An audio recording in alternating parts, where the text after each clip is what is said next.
Bugun juda muhim mavzuni tushuntirib beraman. Kimga qo'shimcha ish staji hisob olinishi mumkin va bu staj pensiya miqdoriga qanday ta'sir qiladi? Bu ma'lumot nafaqat pensiyaga chiqayotganlar uchun, balki hali yosh bo'lsa ham kelajakdagi pensiyasini yo'qotib qo'ymaslikni istagan har bir inson uchun juda muhim. Chunki ko'pchilik odamlar faqat rasmiy ishlagan yillarigina stajga kiradi deb o'ylaydi. Aslida esa ayrim davrlar borki, odam ish joyida ishlamagan bo'lsa ham qonuniy tartibda ish stajiga qo'shilishi mumkin. Shuning uchun videoni oxirigacha ko'ring. Ayniqsa sizda bolani parvarishlash davri harbiy xizmat nogironligi bo'lgan shaxsni parvarishlash. O'qish davri eski mehnat daftarchasidagi yozuvlar yoki arxiv hujjatlari bilan bog'liq savollar bo'lsa, bu video siz uchun juda foydali bo'ladi. Hozirning o'zida kanalga obuna bo'ling, videoga like bosing. Chunki bunday ma'lumotlar bir kun kelib sizga yoki yaqinlaringizga pensiya tayinlashda bevosita yordam beradi. Men amaliyotda ko'p ko'raman. Odam pensiya yoshiga yetadi, hujjatlarini topshiradi. Keyin unga sizda ish staji yetmayapti yoki falon yillar tasdiqlanmadi deyishadi. Shunda odam hayron qoladi. Men 30 yil ishlaganman-ku, qanday qilib staj yetmaydi? Muammo shundaki, har bir ishlagan davr avtomatik ravishda pensiya stajiga kirib ketavermaydi. Uni tasdiqlaydigan hujjat bo'lishi kerak. Eski davrlar uchun mehnat daftarchasi, buyruqlar, arxiv ma'lumotnomalari, ish haqi to'g'risidagi ma'lumotlar muhim bo'ladi. Hozirgi davrlar uchun esa elektron mehnat daftarchasi, soliq va ijtimoiy to'lovlar bo'yicha ma'lumotlar, yagona milliy mehnat tizimidagi yozuvlar ahamiyatli. Oldin ko'p narsa qog'oz hujjatlarga bog'liq edi. Mehnat daftarchasida yozuv bo'lsa, odam ko'pincha shunga tayanardi. Lekin yozuv noto'g'ri kiritilgan bo'lsa, muhr yo'q bo'lsa, korxona nomi o'zgargan bo'lsa, buyruq raqami ko'rsatilmagan bo'lsa, keyinchalik pensiya jamg'armasi qo'shimcha tasdiq so'rashi mumkin edi. Hozir esa rasmiy ishlaganlik, to'langan ijtimoiy soliq, elektron tizimdagi ma'lumotlar yanada katta rol o'ynayapti. Ya'ni men ishlaganman deyishni o'zi yetmaydi. Buni tizim yoki hujjat tasdiqlashi kerak. Lekin muhim tomoni shuki, ayrim toifadagi fuqarolarga ish staji faqat ish joyidagi mehnat faoliyati bilan cheklanmaydi. Qonunchilikda ijtimoiy ahamiyatga ega ayrim davrlar ham stajga qo'shilishi mumkin. Masalan, harbiy xizmat davri, bola parvarishi davri, ayrim parvarish davrlari, ba'zi hollarda ta'lim davri yoki boshqa alohida davrlar. Mana shu qo'shimcha ish staji deganda, odatda odam haqiqiy ish joyida ishlamagan, lekin qonun bo'yicha stajga qo'shilishi mumkin bo'lgan davrlar tushuniladi. Birinchi navbatda pensiya yoshiga yaqinlashayotgan ayollar bu mavzuga albatta e'tibor berish kerak. Chunki bolani parvarishlash davri ko'p holatda ayollarning ish stajiga ta'sir qiladi. Masalan, ayol kishi birinchi farzandi tug'ilgandan keyin 3 yilgacha bola parvarishida bo'lgan, keyin ikkinchi farzand bo'yicha yana bir necha yil uyda qolgan bo'lishi mumkin. Bunday davrlarning hammasi ham cheksiz miqdorda qo'shib berilmaydi. Odatda bolani parvarishlash davri har bir bola uchun ma'lum yoshgacha, lekin jami belgilangan chegaradan oshmagan holda stajga kiritiladi. Amaliyotda eng ko'p uchraydigan masala, ayol 12 yil rasmiy ishlagan, lekin unga yoshga doir pensiya tayinlash uchun 20 yil staj kerak bo'lyapti. Agar uning bola parvarishlash davri qonuniy hujjatlar bilan tasdiqlansa va hisobga olinadigan chegaraga tushsa, yetmayotgan 2 yil aynan shu davr hisobidan to'ldirilishi mumkin. Keling aniq misol qilaman. Dilbar opa 25 yoshga to'ldi. U 1995 yildan 2005 yilgacha maktabda ishlagan. Keyin 2005 yildan 2008 yilgacha farzandi bilan uyda bo'lgan. 2009 yildan 2017 yilgacha yana ishlagan. Qog'ozda qarasak, rasmiy ishlagan davri 12 yil atrofida chiqishi mumkin. Pensiya tayinlashda mutaxassislar uning bola parvarishi davrini ham ko'rib chiqadi. Agar tug'ilganlik guvohnomasi, ta'tilga chiqish haqidagi buyruq, ish joyidan ma'lumot yoki boshqa tasdiqlovchi hujjatlar bo'lsa, bu davrning ma'lum qismi stajga qo'shilishi mumkin. Natijada u minimal talabga yetadi va pensiya huquqini yo'qotmaydi. Ikkinchi muhim toifa, harbiy xizmatni o'tagan erkaklar va ayollar. Ko'pchilik yigitlar muddatli harbiy xizmatni o'tagan bo'ladi, keyin fuqarolik ishlariga qaytadi. Harbiy xizmat davri ko'pincha ish stajiga qo'shilishi mumkin. Lekin bu ham shunchaki og'zaki aytish bilan emas.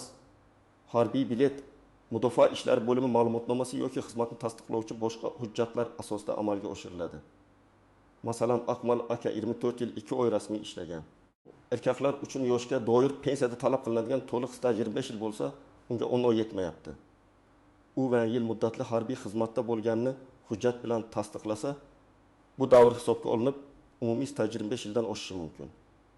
Bunday vaziyatda birgina harbiy bilet insonning pensiya masalasini ijobiy hal qilib berishi mumkin. Uchinchi toifa nogironligi bo'lgan shaxsni daqubun yoshdan oshgan keksani yoki doimiy parvarishga muhtoj oila a'zosini parvarish qilgan odamlar. Hayotda shunday holatlar bo'ladiki, inson ishini tashlab ota-onasiga, turmush o'rtog'iga yoki farzandiga qarashga majbur bo'ladi. Bu davr rasmiy ish emas, ish haqi ham olinmagan bo'lishi mumkin. Lekin agar parvarish qonunchilikda belgilangan tartibda e'tirof etilsa, ayrim hollarda stajga kiritilishi mumkin. Bu yerda eng muhim jihat. Parvarish qilganingizni keyin isbotlash qiyin bo'ladi. Shuning uchun vaqtida tibbiy xulosa, nogironlik to'g'risidagi hujjat, parvarishga muhtojlikni tasdiqlovchi ma'lumot, mahalla yoki vakolatli organlardan tegishli tasdiqlarni yig'ish kerak. Masalan, Nodira opa 6 yil davomida ig'ru nogironligi bo'lgan onasiga qaragan. Shu sababli rasmiy ishlamagan. Pensiya yoshiga yetganda uning ish staji 6 yil chiqdi. Lekin unga 20 yil kerak. Agar Nodira opa onasining nogironlik hujjatlarini, parvarish davrini tasdiqlovchi ma'lumotlarni, birga yashaganlik yoki parvarish haqiqatda amalga oshirilganini ko'rsatadigan hujjatlarni taqdim etsa, tegishli davr stajga qo'shilishi masalasi ko'rib chiqilishi mumkin. Lekin agar hech qanday hujjat bo'lmasa, men onamga qaraganman degan gapning o'zi yetarli bo'lmaydi. 4-toifa eski korxonalarda ishlagan, lekin korxona tugatilgan odamlar. Ko'p odamlar sovxoz, kolxoz, zavod, tikuv fabrikasi, qurilish tashkiloti, kooperativ yoki kichik korxonalarda ishlagan. Bugun u tashkilotlarning ko'pi yo'q. Mehnat daftarchasida yozuv bor, lekin murnoaniq lavozim tushunarsiz yoki ishdan bo'shash haqidagi yozuv kiritilmagan. Bunday holatda stajni tasdiqlash uchun arxivga murojaat qilish kerak bo'ladi. Qo'shimcha staj deganda ba'zan aynan mana shu yo'qolgan yillarni hujjat orqali tiklash ham nazarda tutiladi. 5-toifa o'qish davrini stajga qo'shmoqchi bo'lganlar. Bu masalada juda ehtiyot bo'lish kerak. Chunki hamma o'qish davri ham avtomatik tarzda ish stajiga qo'shilavermaydi.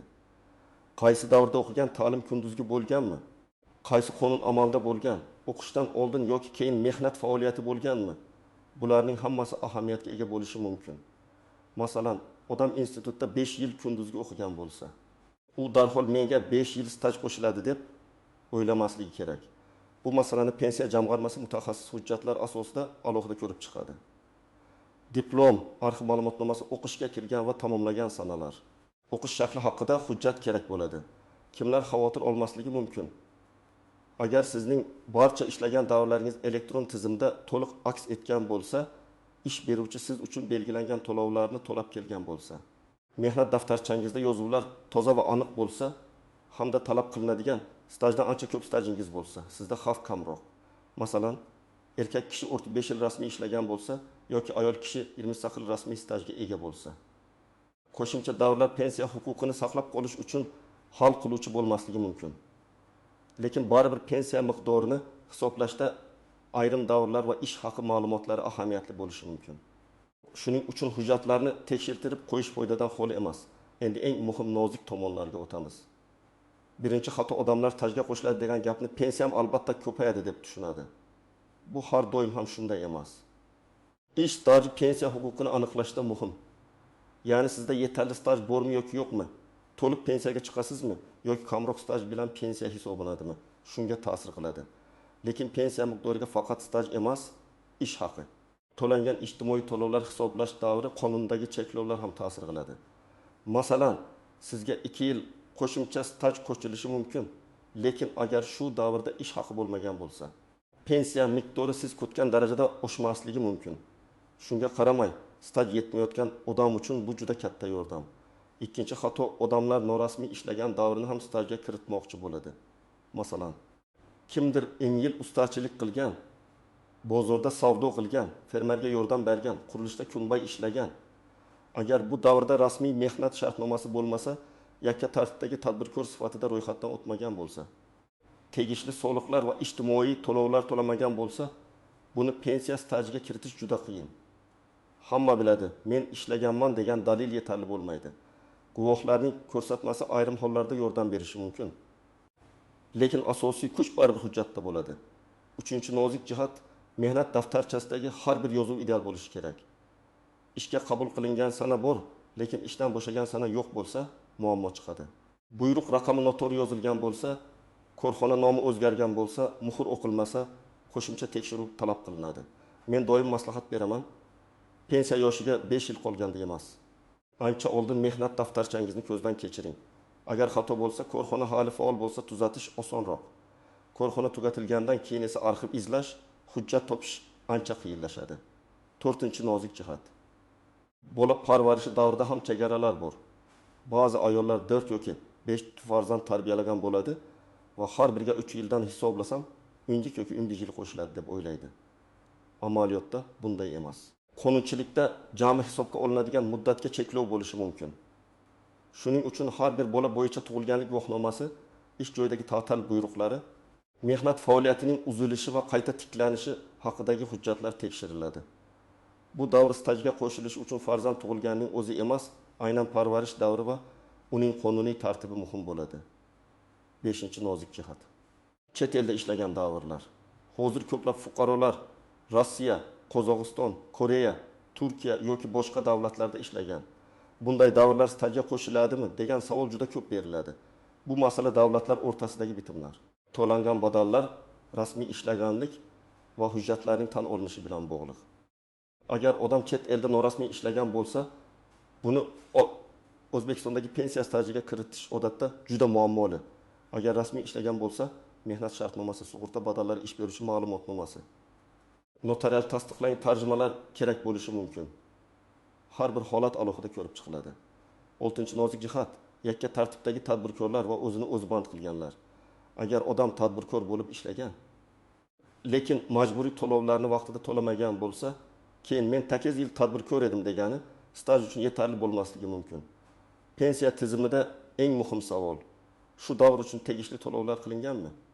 O'zini o'zi band qilgan shaxslar ham o'z faoliyatini rasmiylashtirishi va qonunda belgilangan tartibda to'lovlarni amalga oshirish kerak. Aks holda faoliyat bo'lgan, lekin pensiya huquqi uchun zarur iz qoldirilmagan bo'ladi. Endi sizga aniq harakatlar rejasini beraman. 1-qadam. Mehnat daftarchangizni va elektron mehnat tarixingizni tekshiring. Agar sizda eski mehnat daftarchasi bo'lsa, undagi barcha yozuvlarni birma-bir ko'rib chiqing. Ishga kirgan sana, ishdan bo'shagan sana, lavozim, buyruq raqami, imzo bor yo'qligini tekshiring. Hozir ishlayotgan bo'lsangiz, ish beruvchidan elektron tizimga ma'lumotlar to'g'ri kiritilganini so'rang. 2-qadam. Pensiya jamg'armasining tuman yoki shahar bo'limiga oldindan murojaat qiling. Pensiya yoshiga yetgandan keyin emas, kamida bir necha yil oldin borib, mening stajimni oldindan ko'rib bering. Qaysi davrlarim tasdiqlanmagan bo'lishi mumkin deb so'rang. Mutaxassislar sizga qaysi yillar bo'yicha hujjat yetishmayotganini aytishi mumkin. Bu sizga vaqt yutadi. 3-qadam. Arxiv hujjatlarini yig'ing. Agar ishlagan korxonangiz yopilgan bo'lsa, uning hujjatlari qaysi arxivga topshirilganini aniqlang. Tuman arxivi, shahar arxivi, idoraviy arxiv yoki korxona vorisi bo'lgan tashkilotga murojaat qilish kerak bo'lishi mumkin. Arizangizda to'liq ism sharifingizni, tug'ilgan yilingizni, ishlagan tashkilot nomini, taxminiy ishlagan yillaringizni, lavozimingizni yozing. Agar korxona nomi o'zgargan bo'lsa, eski va yangi nomini ko'rsatishga harakat qiling. 4-qadam. Bola parvarishi bo'yicha hujjatlarni tayyorlang. Farzandlarning tug'ilganlik guvohnomalari, nikoh yoki familiya o'zgargan bo'lsa, bu haqdagi hujjatlar, ish joyidan ta'til buyruqlari, mehnat daftarchasidagi uzilish davrlari agar mavjud bo'lsa, arxiv ma'lumotlarini yig'ing.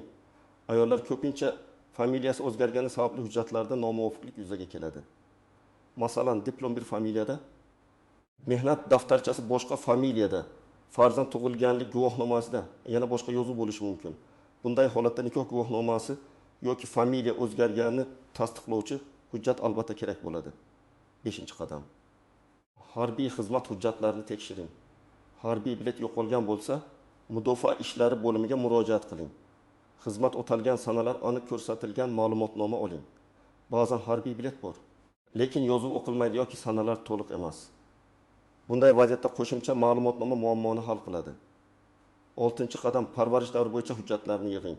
Agar siz nogironligi bo'lgan shaxsga, damgan yoshdan oshgan keksaga yoki doimiy parvarishga muhtoj insonga qaragan bo'lsangiz, tegishli tibbiy hujjatlar, nogironlik ma'lumotnomalari parvarish zarurligini tasdiqlovchi xulosalar. Yashash manzili bo'yicha ma'lumotlar va boshqa tasdiqlarni tayyorlang. Bu hujjatlar qancha aniq bo'lsa, stajga qo'shish masalasi shuncha oson ko'rib chiqiladi. 7-qadam, rad javobi olsa ham to'xtab qolmang. Agar pensiya jamg'armasi ma'lum bir davrni stajga qo'shishdan bosh tortsa, og'zaki javob bilan kifoyalanmang, yozma javob so'rang. Yozma javobda nima sababdan rad etilgani ko'rsatiladi. Hujjat yetishmayaptimi, yozuv noto'g'rimi? Qonuniy asos yo'qmi yoki boshqa sababmi? Shundan keyin siz hujjatni to'ldirishingiz, yuqori turuvchi organga murojaat qilishingiz yoki zarur bo'lsa sud tartibida stajni tasdiqlash masalasini ko'rib chiqishingiz mumkin. 8-qadam. Hujjatlarni oldindan raqamlashtirib qo'ying. Mehnat daftarchasi, harbiy bilet, diplom, tug'ilganlik guvohnomalari, nikoh guvohnomasi, arxiv ma'lumotnomalari, ish haqi to'g'risidagi ma'lumotlar, bularning hammasidan sifatli nusxa oling.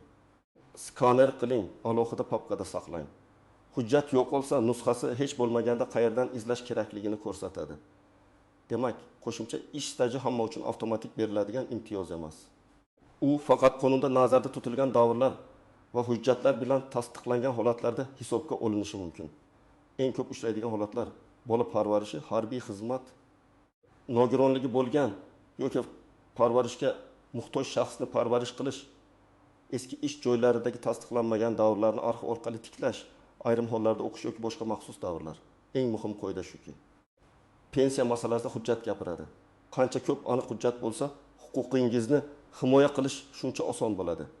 Agar sizda staj yetmayotgan bo'lsa, vahimaga tushmang, lekin befarq ham bo'lmang. Mehnat daftarchangizni tekshiring. Pensiya jamg'armasiga oldindan murojaat qiling, arxiv hujjatlarini yig'ing, bola parvarishi, harbiy xizmat yoki parvarish davrlarini tasdiqlovchi hujjatlarni tayyorlang. Bugun qilingan bitta to'g'ri harakat ertaga pensiyangiz tayinlanishiga yoki miqdori oshishiga sabab bo'lishi mumkin. Sizning holatingiz qanday? Ish stajingizda uzilish bormi? Bola parvarishi yoki harbiy xizmat davrini qo'shtirish masalasi bormi? Arxivdan hujjat olishda qiynalganmisiz? Izohlarda yozib qoldiring. Men bunday savollarni ko'rib, keyingi videolarda alohida tushuntirib boraman. Video foydali bo'lgan bo'lsa, like bosing, yaqinlaringizga yuboring va kanalga obuna bo'ling. Chunki pensiya masalasida bilgan odam yutqazmaydi. Bilmagan odam esa o'zining qonuniy haqidan bexabar qolib ketishi mumkin.